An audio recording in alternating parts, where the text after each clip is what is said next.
बिस्मिल्लाहिर्रहमानिर्रहीम। दुनिया news London studio से मैं हूं अजहर जावेद, और आज हमने जिस शख्सियत को अपने इस लंदन ऑफिस में दावत दी है वो किसी तारुफ की मोहताज नहीं। इंसानी हकूक़ के फील्ड में इनका काम इनके हवाले से खुद बोलता है। 40 साल से ये इस मैदान में है और तकरीबन लाखों कैदी जो हैं इन्होंने जेलों से छुड़वाए, और इंसानी हकूक़ की दुनिया में इनको इज्जत की निगाह से देखा जाता है। मेरी मुराद जनाब अंसार बनी साहब से है। अंसार बनी साहब, आपको खुश आमदेद दुनिया न्यूज़ लंदन में। थैंक यू अजहर में। अंसार बनी साहब, जब हम इंसानी हकूक़ की बात करते हैं तो हमारे जहन में कुछ ऐसी चीज़ें आती हैं कि जैसे हम जहाँ लंदन में बैठे हैं तो जो इंसानी हकूक़ यहाँ हैं वही हम तसव्वुर करते हैं कि पाकिस्तान में भी होनी चाहिए एज ए ओवरसीज पाकिस्तानी। आपने 40 साल काम किया पाकिस्तान में और अभी भी कर रहे हैं। क्या देखा, क्या निचोड़ है? जरा मुख्तसर थोड़ी सी एक जो दास्तान है वो शुरू, और जो आज के हालात हैं उस पर जरा, फिर आगे हम बात करेंगे। देखिए, मैं अक्सर एक बात कहता हूं कि हम मस्जिद जाते हैं, मंदिर जाते हैं, गिरजा जाते हैं, कलीसा जाते हैं अल्लाह को ढूंढने, लेकिन हम इंसानों में अल्लाह को नहीं ढूंढते। हमारा मसला ये है कि हमने ये सोच लिया है कि हम मुसलमान हैं और हम बख्शे जाएंगे, जबकि जिनको हम काफिर कहते हैं वो जो इंसानी हकूक का काम कर रहे हैं, सच वो बोलते हैं, हेल्थ का वो ख्याल रखते हैं, एजुकेशन का वो ख्याल रखते हैं, आपके सेहत का वो ख्याल रखते हैं, वो दर हकीकत अल्लाह को राजी कर रहे हैं और हम अल्लाह से दूर होते चले जा रहे हैं, क्योंकि हमने मजहब का एक सहारा ले लिया है कि हम तो मुसलमान हैं, हम तो बख्शे ही जाएंगे। देखिए, हमारे यहाँ पुलिस को जब सियासी बुनियादों पर इस्तेमाल किया जाता हो, सियासी बुनियादों पर केस करवाए जाते हों, रिश्वत दे के केस बनवाए जाते हों, मैं एक बात गारंटी से कहता हूं कि मुझे जो मेरे दावे को चैलेंज करना चाहे, मैं उसको दावा करता हूं कि वो चैलेंज करके दिखाए कि 80% से ज्यादा कैदी जो हैं जेलों में बेगुनाह हैं। छोटे से वाकये पे उसके ऊपर बाकी सारी एफआईआर डाल के जान छुड़ा ली जाती है। अगर कोई रिश्वत ना दे सके तो उसको मुख्तलिफ जराइम में फंसा दिया जाता है। तो ये जो सूरत हाल है, इसकी वजह से पुलिस बहुत ज्यादा बदनाम हो चुकी है, लेकिन उसमें अच्छे लोग भी हैं। डेफिनेटली ये नहीं कहा जा सकता कि पूरी पुलिस ही खराब है, लेकिन चूंकि बदनामी इतनी ज्यादा हो चुकी है कि वो अच्छे भी अब बुरे लगने लगते हैं। मैं सीसीपीओ से पूछूं कि तुम रात 12 बजे क्या कर रहे होते हो?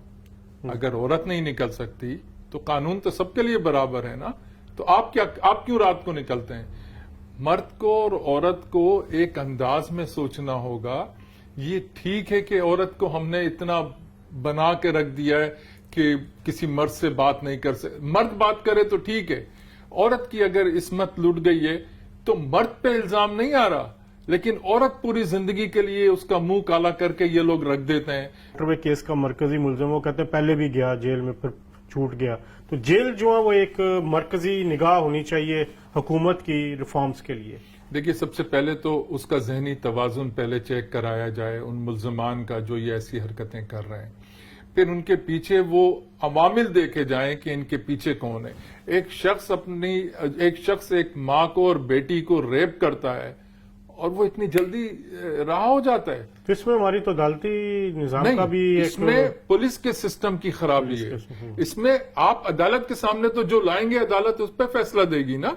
यहां तो जब प्रोसिक्यूशन साबित ही नहीं कर पा रही, वो चोरी करता है निकल जाता है, वो डकैती करता है निकल, वही शख्स उसका रिकॉर्ड भी मौजूद है मगर वो बरी हो जाता है। फिर माँ और बेटी को रेप करने वाला तो बरी हो ही नहीं सकता, उसमें कंप्रोमाइज हो ही नहीं सकता। कौन सी अदालत थी जिसने उसके कंप्रोमाइज को माना और उसका कंप्रोमाइज करा? इसमें तो कंप्रोमाइज है ही नहीं, इस ऑफेंस में तो कंप्रोमाइज है ही नहीं।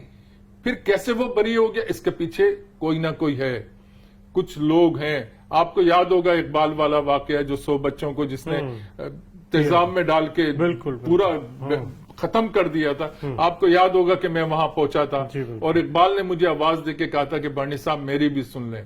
और उसने जो नाम लिए थे अजहर मियां, वो इतने बड़े बड़े नाम थे जो ये बच्चों को इस्तेमाल करते थे। उसके बाद क्या हुआ? कहां गया इंसाफ? बिक गया इंसाफ। उसकी खुदकशी बना दी, उसको मारा गया, उसको कत्ल किया गया। मैं आज भी अपील करूंगा दुनिया टीवी के जरिए कि वहां पे उसकी फिर तहकीकात की जाए। जब तक हम पुराने कैसे 100 बच्चों वाला इकबाल लाहौर वाला, उसने क्या क्या नाम लिए थे भूल गए। बड़े बड़े ऑफिसर्स के नाम के वो बच्चों को ले जाके उन्हें भी देता था। پھر اس کے علاوہ جو اس نے باقی باتیں بتائیں، وہ جو بچہ تھا اس کے ساتھ ایک، جو اس کا وہ کہتا ہے کہ میرا ساتھی تھا، وہ کہاں گیا؟ ہم، وہ بھی لٹک گیا. یعنی اس نے بھی اپنے آپ کو مار لیا، خودکشی کر لی. خودکشی نہیں ہے، قتل تھے. ان لوگوں نے کرائے جن کے نام آ رہے تھے. اگر ہم اسی وقت اس پہ قابو پا لیتے، اسی وقت اگر ہم اس کو روک لیتے، تو شاید آج یہ موٹر وے والا تو آپ واقعہ کے نہ خیال ہوتا. میں ان گھنونے جرائم پر قابو پانے کرنے کے لیے پہلے ان کے سرپرستوں کو پکڑنا ہوگا؟ سب سے پہلے جیلوں پہ توجہ دو. جب یہ جیل پہنچتے ہیں، کیا پتہ یہ ایک بہترین انسان بن جاتا اگر ہمارے پاس آ جاتا، آپ کے پاس چلا جاتا، کسی شخص ادارے کے پاس چلا جاتا. لیکن یہ گیا جیل. جیل میں جب اس کی ٹریننگ مزید ہوئی ہوگی اور لوگوں نے اس کو مزید اپنے لیے استعمال کرنا چاہا ہوگا، تو یہ ایک بڑا دہشت گرد بن گیا. یہ دہشت گردی ہے. یہ جو جس انداز میں اس نے میری بہن کے ساتھ، بیٹی کے ساتھ جو کچھ کیا موٹر وے پہ، یہ ایک دہشت گردی ہے. یہ دہشت گردی سے بھی بڑھ کے کوئی چیز ہے. اس کے بچے اس کے سامنے بیٹھے ہوئے، وہ ماں کیا، اس کی تو زندگی اس نے، تو اس کو کوئی نہ کوئی اس کے پیچھے سرپرست ہے.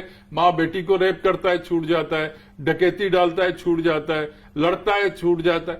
تو کون ہے اس کے پیچھے؟ یا تو دو باتیں ہیں، یا تو پولیس کا رویہ، یا جیلوں میں جو بڑے بیٹھے ہوئے ہیں کرمنلز، ان کے خوف سے کوئی گواہی دینے کے لیے بھی آنے کو تیار بالکل. نہیں بہت ہوتا. شکریہ. یہ تھے انصار بنی صاحب، بڑے کھل کے بات کی اور جو واقعات ہوئے اس کے پیچھے جو عوامل ہے ان کے بارے میں بتایا.